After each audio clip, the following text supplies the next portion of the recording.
Hello friends, आज की ये वीडियो स्पेशल है। इस वीडियो में हम डिस्कस करेंगे टाइप 3 ऐसे। अगर आपके पास टाइप 3 यानी कि एडवांटेज और डिसएडवांटेज का ऐसे आता है तो उसको एग्जाम में आपने कैसे लिखना है।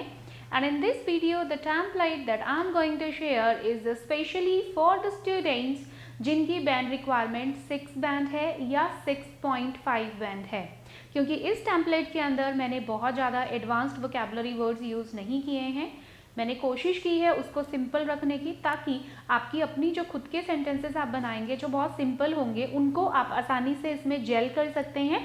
और एग्जामिनर जब चेक करेंगे तो वो फिगर आउट भी नहीं कर पाएंगे कि ये जो सेंटेंसेस हैं वो आप पहले से याद करके आए हैं या आपने खुद ने लिखे हैं मौके पे। क्यों? क्योंकि बहुत सिंपल हैं और इतने सिंपल सेंटेंस तो आप लिख ही रहे हैं।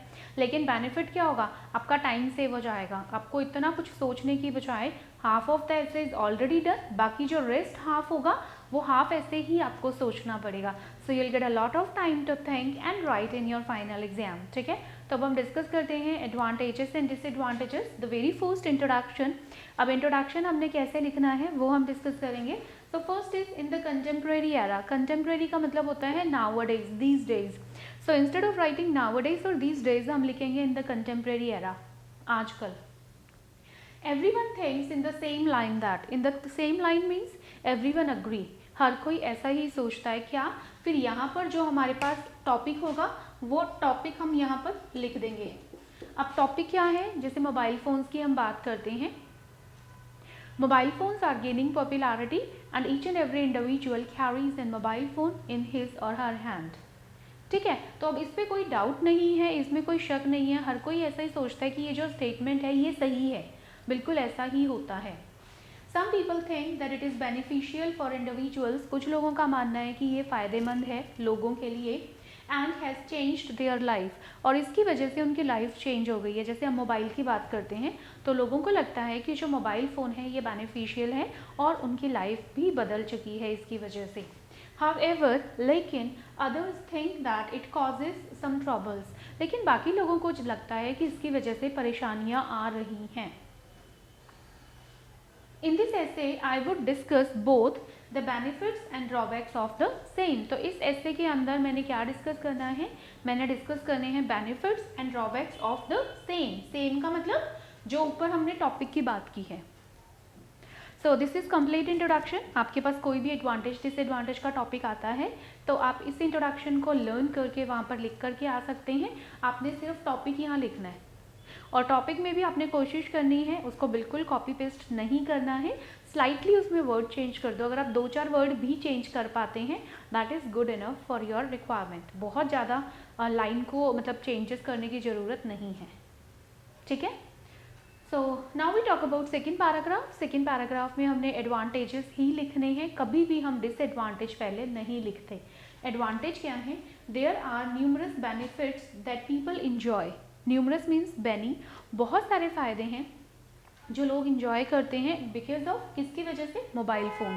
तो जो भी टॉपिक होगा उसको हम यहाँ पे लिख देंगे, because of that people enjoy so many benefits. और वो क्या है? No doubt people have a better life now than before. अब इसमें कोई शक नहीं है कि अब इन सब चीज़ों की वजह से लोगों की जो लाइफ है वो बेटर हो गई है पहले से। अब बेनिफिट्स, आप फास्ट फूड की बात करेंगे, आप मोबाइल की बात करोगे, आप टेलीविज़न की बात करोगे, आप इंटरनेट की बात करोगे, आप ऑनलाइन एजुकेशन की बात करोगे। So there are so many things कि जिसके वो फ़ायदे की बात करेंगे। और इन सब चीज़ों की वजह से अगर इसका कोई फ़ायदा है तो इसका मतलब लोगों की लाइफ पहले से बेटर है। ठीक है, तो ये सेंटेंस हर कहीं पर सूट करेगा तो हम ये यहाँ पे लिखेंगे। First and foremost. First and foremost के बाद हमने यहाँ पर क्या लिखना है? हमने लिखना है बेनिफिट 1। फर्स्ट बेनिफिट जो थोड़ा सा स्ट्रॉन्ग रीज़न मतलब थोड़ा स्ट्रॉन्ग बेनिफिट होना चाहिए वो हम यहाँ लिखेंगे और उसको एक्सप्लेन कर देंगे। ठीक है, अब मेन चीज़ क्या है कि जब भी आप बेनिफिट लिखेंगे आपने ये ध्यान रखना है कि उसको आपने एक्सप्लेन ज़रूर करना है। कभी भी 1 लाइन में नहीं देना। एक लाइन आपने मेन आइडिया दे दिया, दूसरी लाइन के अंदर आपने उसे एक्सप्लेन ज़रूर करना है, तो वो हम यहाँ एक्सप्लेन कर देंगे। उसके बाद सेकेंडली के बाद आप क्या करेंगे? You will write second benefit और लिखेंगे और आप उसको एक्सप्लेन कर देंगे, ठीक है। 2 बेनिफिट लिख दिए, अब हम एग्जाम्पल लेंगे। अब एग्जाम्पल जो है वो हमने सेकेंड बेनिफिट के बाद दिया है, तो मेक श्योर कि जो एग्जाम्पल होगा वो इससे रिलेटेड होगा, ठीक है। तो वो और कहीं नहीं करना, ऐसा नहीं करना ये पॉइंट है और इस पॉइंट का बेनिफिट आप यहाँ पे दे रहे हो तो गलत हो जाएगा। यहाँ से एग्जामिनर को पता लगता है कि आपको लिखना नहीं आता, आप कहीं से चीटिंग करके आए हो और फिर वो नंबर काट लेते हैं। तो कभी भी टैम्पलेट लिखते से नंबर नहीं करते। नंबर कब करते हैं, जब आपको पता ही नहीं टैम्पलेट यूज़ कैसे करना है, आप गलत यूज़ करते हो, फिर एग्जामिनर को पता लग जाता है, फिर वो नंबर काट लेता है, ठीक है। तो इसीलिए इसी के साथ का ही एग्जाम्पल आपने लिखना है। So to justify I would like to quote an example of, quote example देना किसका, of a survey which was conducted by university. कोई भी यूनिवर्सिटी का नाम लिख सकते हो कि ये यूनिवर्सिटी है, कहाँ पर है वो आप बताएंगे। इसमें एक सर्वे हुआ था और सर्वे ने क्या बोला था वो आप लिख देंगे। The survey revealed the findings that, और इस सर्वे से ये नतीजा निकला क्या, फिर आप वो यहाँ पर दे दोगे। तो जब भी हम सर्वे का एग्जाम्पल लेते हैं जनरली हम डेटा देते हैं 5%, 15%, 20%, क्या बेनिफिट हुआ वो हम देंगे, ठीक है। फिर हमने एक और बेनिफिट देना है, लास्ट बट नॉट लीस्ट। यहाँ पर हम थर्ड बेनिफिट लिख देंगे। सो 3 बेनिफिट्स आर इनफ उस पैराग्राफ को एक्सप्लेन करने के लिए। Now will talk about disadvantages.